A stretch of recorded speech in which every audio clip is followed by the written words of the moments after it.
বন্ধুরা, কেমন আছো তোমরা সবাই? আশা করি ভালো আছো। গোপাল ভাঁড়ের গল্প চ্যানেলে সবাইকে স্বাগতম।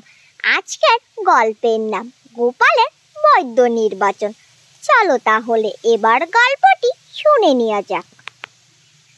মহারাজ কৃষ্ণচন্দ্রের বড় উপকারী হিসেবে খুব নামডাক ছিল।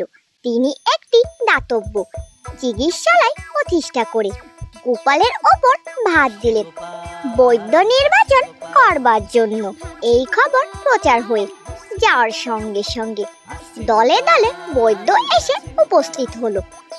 গোপাল তাদের বলল, এখনকার দিনে উপযুক্ত বৈদ্য পাওয়া খুবই কষ্টকর। আমি মনে করি অন্তত 100 জন রোগী যে নাম মেরেছেন তার তেমন অভিজ্ঞতা হয়নি। এখন আপনারা একে একে বলুন কে কতজন রোগীকে মেরেছেন। প্রত্যেকেই উৎসাহিত হয়ে বললেন কে কত রোগী মেরেছেন।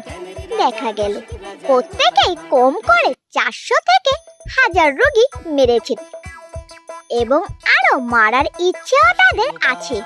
একজন বৃদ্ধ বৈদ্য চুপ করে এতক্ষণ এদের কথা শুনছিলেন। এবার তিনি আস্তে আস্তে সেখান থেকে চলে যাচ্ছিলেন। তখন গোপাল তাকে ডেকে বললেন, আপনি কোনো কিছু না বলেই চলে যাচ্ছেন দেখি।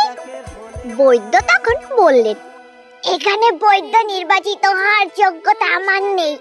আমি এ পর্যন্ত 700 রোগী দেখেছি, তার মধ্যে মরেছে মাত্র 50 জন। এই অবস্থায় আমার এখানে কোনো লাভ আছে কি? বৃদ্ধ বৈদ্যের কথা শুনে গোপাল তাকেই বৈদ্য নির্বাচিত করলেন।